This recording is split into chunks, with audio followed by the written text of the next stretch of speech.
बच्चों आज हम पढ़ने जा रहे हैं स्पेक्ट्रम। ये इस चैप्टर का बहुत ही इंपॉर्टेंट टॉपिक है। स्पेक्ट्रम एक्चुअल में क्या है, जब लाइट को प्रिज्म में से पास करते हैं तो लाइट की जो कॉन्स्टिट्यूएंट रेडिएशंस हैं, मतलब जिन रेडिएशन से मिलकर लाइट बनी है, वो प्रिज्म में से पास करने के बाद स्प्लिटिंग के बाद वेवलेंथ के इंक्रीजिंग ऑर्डर में अरेंज हो जाती है। तो उससे जो सीरीज बनता है रेडिएशंस का, उसको स्पेक्ट्रम बोलते हैं। अब यहाँ पर एक बात ध्यान देने लायक है, स्पेक्ट्रम में वेवलेंथ का इंक्रीजिंग ऑर्डर जो बोल रहे हैं, वो वेवलेंथ का इंक्रीजिंग ऑर्डर कहाँ से इंक्रीजिंग ऑर्डर, देखिए वेवलेंथ का इंक्रीजिंग ऑर्डर एक्चुअल में डाउन टू अप।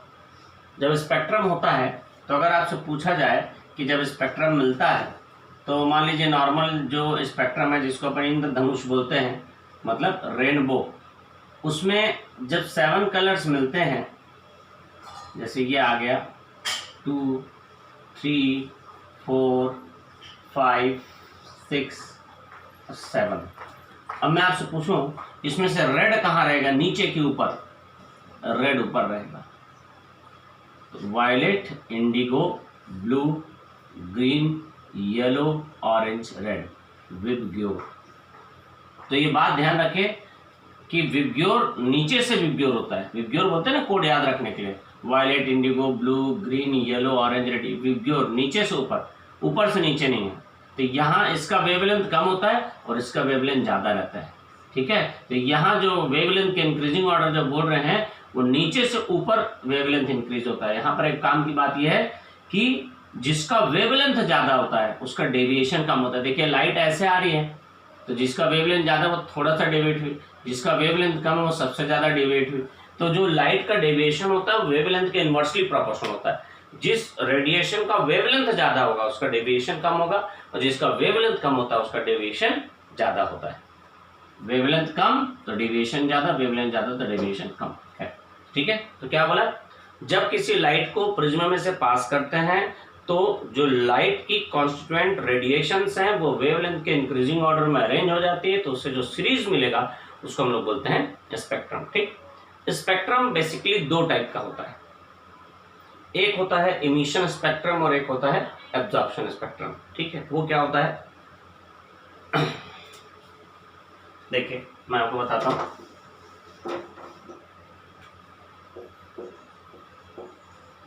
स्पेक्ट्रा या स्पेक्ट्रम ये बेसिकली 2 टाइप का होता है,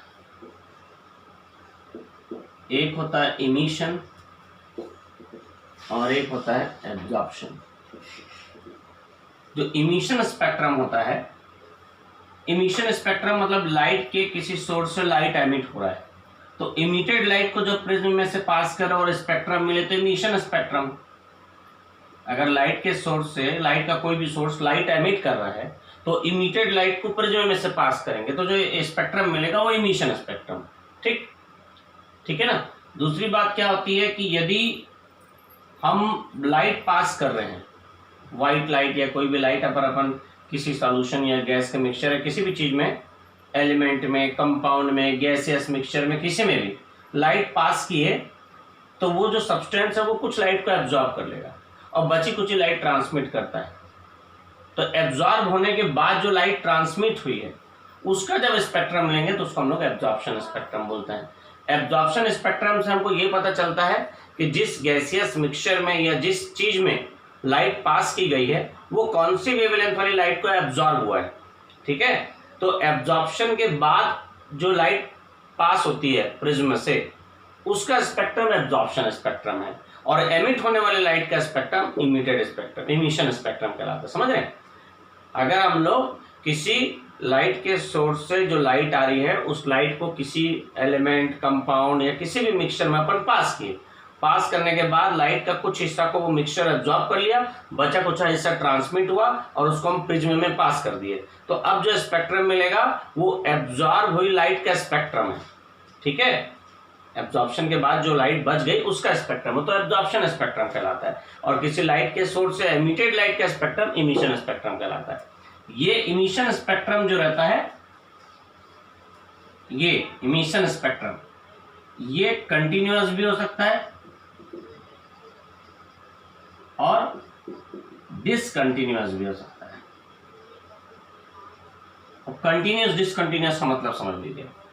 कंटिन्यूस स्पेक्ट्रम मतलब ऐसा स्पेक्ट्रम जिसमें दो कलर के बीच में कोई गैप नहीं होता, उसको कंटिन्यूस स्पेक्ट्रम बोलते हैं। जैसे रेनबो, इंद्रधनुष, उसमें वायलेट कहाँ से चालू हुआ, कहाँ खत्म होके इंडिगो चालू हो गया, इंडिगो कहाँ खत्म हुआ कि ब्लू चालू हो गया, ब्लू कहाँ खत्म हुआ कि ग्रीन चालू हो गया, पता नहीं चलता। तो जब दो कलर एक दूसरे से मर्ज रहते हैं, उसमें कहीं कोई गैप नहीं होता, तो उसको हम लोग बोलते हैं कंटिन्यूस स्पेक्ट्रम। कहाँ पर एक कलर खत्म हुआ, कहाँ पर दूसरा कलर चालू हो गया, ये पता नहीं चलता। तो दो कलर के बीच में जब कोई गैप नहीं होता तो उसको हम लोग बोलते हैं कंटिन्यूस स्पेक्ट्रम। और दो कलर के बीच गैप होगा तो क्या बोलेंगे, डिसकंटिन्यूस। दो कलर के बीच में गैप नहीं है तो कंटिन्यूस, और गैप है तो डिसकंटिन्यूस। ये जो डिसकंटिन्यूस स्पेक्ट्रम है ये फर्दर डिवाइड होता है किसमें,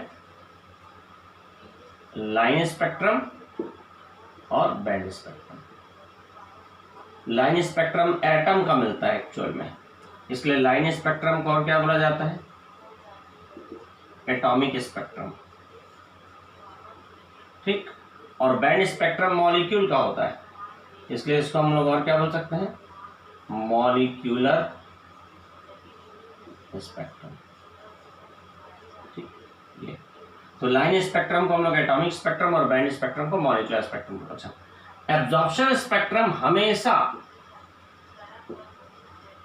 डिसकंटिन्यू ही होता है, डिसकंटिन्यूअस ही होता है। एब्जॉर्प्शन स्पेक्ट्रम हमेशा क्या रहेगा, डिसकंटिन्यूअस। क्यों, जैसे लाइट है, ठीक है, ये लाइट है, लाइट कंटिन्यू है, ये अलग अलग कलर है, ठीक है।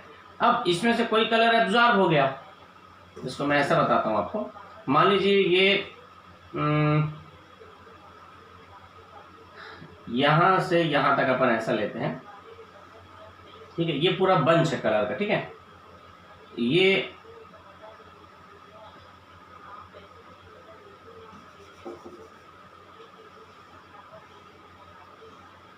Violet, indigo, blue, green, yellow, orange, red, ठीक है, ये बंच है कलर का। ये पूरा कंटिन्यूअस स्पेक्ट्रम में इसमें सब कलर एक दूसरे के साथ मर्ज।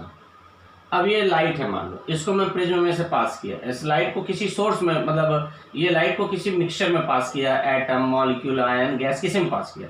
अब उसमें मान लीजिए अगर ये कलर एब्जॉर्ब हो जाएगा तो स्पेक्ट्रम जब लेंगे तो ये, जैसे ये ग्रीन कलर था यहाँ पर, ठीक है।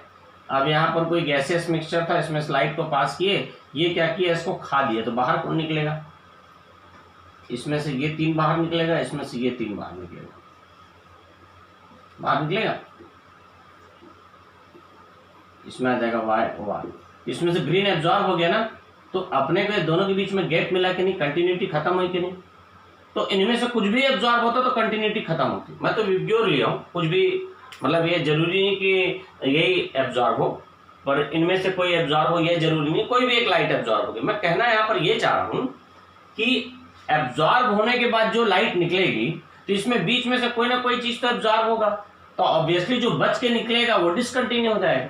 इसलिए हमेशा एब्जॉर्प्शन स्पेक्ट्रम क्या होता है, डिसकंटिन्यूअस स्पेक्ट्रम होता है। मेरी बात समझ रहे हैं क्या बोल रहा हूँ, कि भाई ये पूरी की पूरी चीज है, अब ये इनमें से किसी चीज को ले लिया, ऐसा मैं बोल रहा हूँ, तो जो निकलेगा ऑब्वियसली उसमें बीच में गैप बन जाएगा, ठीक। इसलिए एब्जॉर्प्शन स्पेक्ट्रम हमेशा क्या रहेगा, डिसकंटिन्यूअस रहता है। इमिशन स्पेक्ट्रम कंटिन्यूअस भी हो सकता है, डिसकंटिन्यूअस भी हो सकता है। अगर लाइट का कोई सोर्स व्हाइट लाइट एमिट कर रहा है तो कंटिन्यूअस स्पेक्ट्रम होता है, कलर्ड लाइट एमिट करेगा तो डिसकंटिन्यूअस होता है। सर कलर्ड लाइट एमिट करेगा तो डिसकंटिन्यूअस होता है, हाँ बिल्कुल होता है। एक्चुअल में क्या होता है, आपको छोटी क्लासेस में आप पढ़े होंगे, आपको ध्यान भी नहीं होगा कि यदि एक जो सीलिंग फैन है या कोई भी फैन में 7 कलर्स को, जो भी रेनबो में 7 कलर्स होते हैं, उनको पेंट करके मैं एक सीलिंग फैन में चिपका दूं और उसको तेजी से चालू कर दूं तो व्हाइट कलर का दिखता है, दिखता है।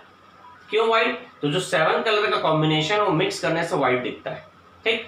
लेकिन अगर उसमें से कोई भी कलर आप गायब कर दोगे ना तो फिर वो आपको व्हाइट नहीं दिखेगा, वो कलर दिखेगा, ठीक है। तो वही चीज यहाँ पर है। तो एक्चुअल में जब कोई व्हाइट लाइट एमिट करेगा, कोई लाइट का सोर्स व्हाइट लाइट एमिट करेगा तो आपको कंटिन्यूअस स्पेक्ट्रम मिलेगा जिसमें दो कलर के बीच में कोई गैप नहीं रहेगा।